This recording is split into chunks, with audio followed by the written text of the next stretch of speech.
Bismillahirrahmanirrahim. Assalamualaikum warahmatullahi wabarakatuh. Perkenalkan, nama saya Muhammad Rupiah Fizi dengan nomor NPM 2400 Baik, jadi di sini saya akan melakukan pembacaan foto toraks.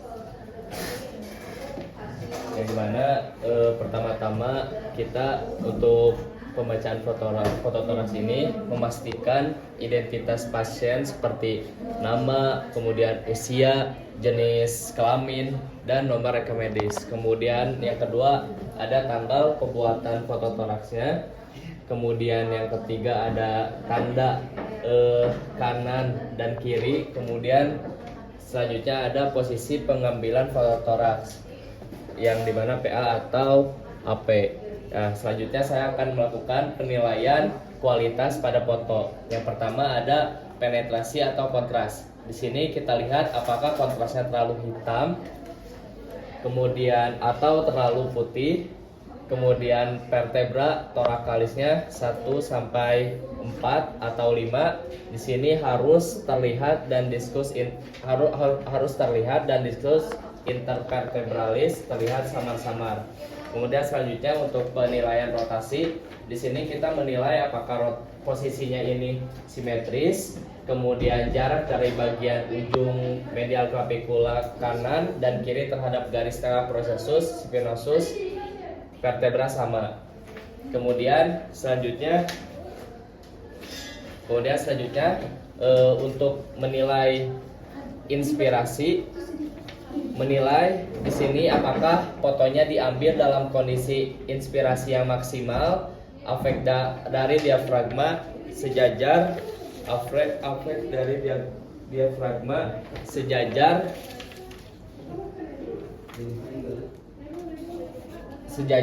dengan costa anterior ke-5 sampai ke-6. Kemudian costa posterior ke-9 sampai ke-10, sejajar dengan cardiophrenic sulcus kanan. Kemudian selanjutnya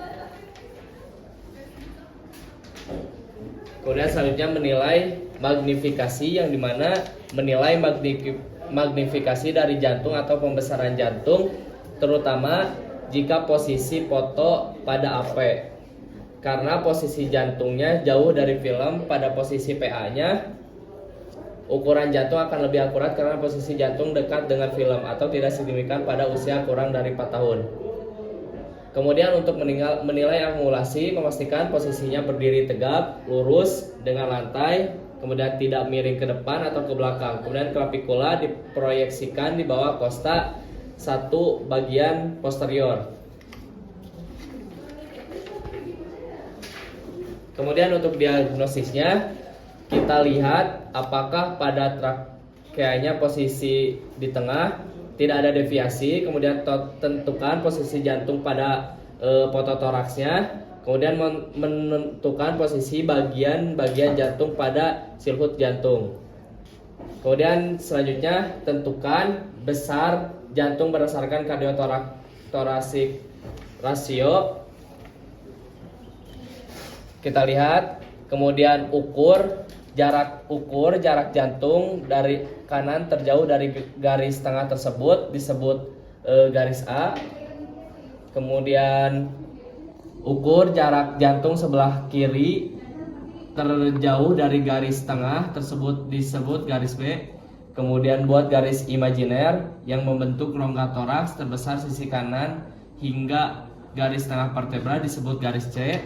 Kemudian buat garis imajiner yang membentuk rongga toraks terbesar sisi kiri hingga garis tengah vertebra disebut garis D. Menghitung ini yaitu rumusnya A tambah B dibagi C tambah D. Untuk nilai normanya itu kurang dari 50%. Karena untuk normal CTR-nya dewasa pada PA-nya ini kurang dari 50%, kemudian dewasa pada AP-nya ini kurang lebih dari 55%, kemudian normal CTR-nya atau AP-nya neonatusnya kurang 1 bulan itu kurang 60%, kemudian bayi 1 bulan sampai 1 tahun itu kurang dari 55%, kemudian anak lebih dari 1 tahun itu kurang dari 50%. Kemudian selanjutnya menentukan sinus phrenicocostalis dan prenikokardial yang dimana di sini terlihat jelas sudutnya atau tidak. Kemudian menilai diafragma.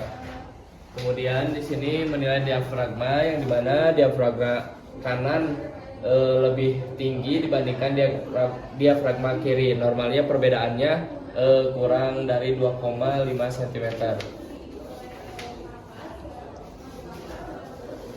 Kemudian selanjutnya di sini ada pendataran pada diafragmanya yang dimana membuat garis lurus imajiner B yang mempertemukan sudut prenikostalis dan prenikokardial lalu secara paralel dari garis B.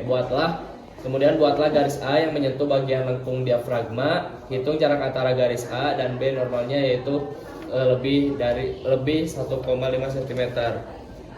Kemudian selanjutnya mengamati lapangan paru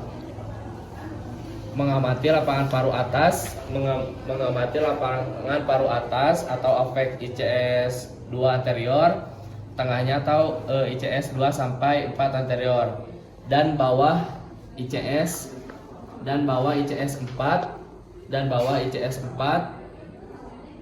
basis paru pada paru kanan dan kiri. Kemudian lapangan paru ditandai dengan warna hitam atau lusen dan adanya gambaran pembuluh darah berupa garis-garis putih.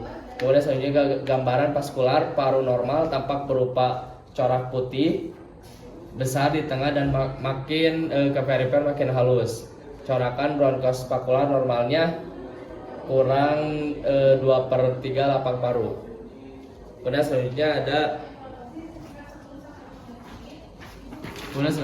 ada hilum, yaitu area keluar masuknya pembuluh darah bronkus dan limpatik dari paru-paru. Hilum kiri lebih tinggi daripada hilum kanan. Kemudian diameter hilum normalnya 9-16 mm atau tidak lebih besar dari trakea.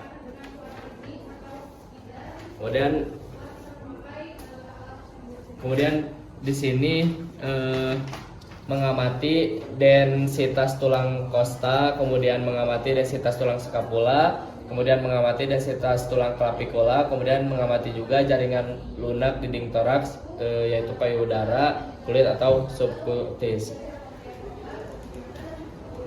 Kemudian selanjutnya untuk kesimpulannya yaitu mencatat hasil pembacaan fototoraks, yaitu trakeanya di tengah atau deviasi, kemudian kornea tidak membesar atau mengecil, kemudian sinus dan diafragmanya kanan atau kirinya normal atau tidak. Kemudian untuk pulmonya kita lihat hilus normal atau tidak, kemudian corakan bronkospaskular normal atau tidak, kemudian tampak bercak infiltrat atau tidak, dan jaringan lunaknya dan skeletal normal atau tidak. Kemudian kita juga membuat kesimpulan diagnosis serta diagnosis bandingnya. Tidak tampak TB paru aktif atau bronkopneumonia, kemudian tidak tampak kardiomegali, kemudian tidak tampak fraktur skeletal atau jika ada riwayat trauma, kemudian tidak tampak metastasis intrapulmonal atau jika ada kasus keganasan. Alhamdulillah pembacaan toraksnya telah selesai. Kurang lebihnya mohon maaf. Wassalamualaikum warahmatullahi wabarakatuh.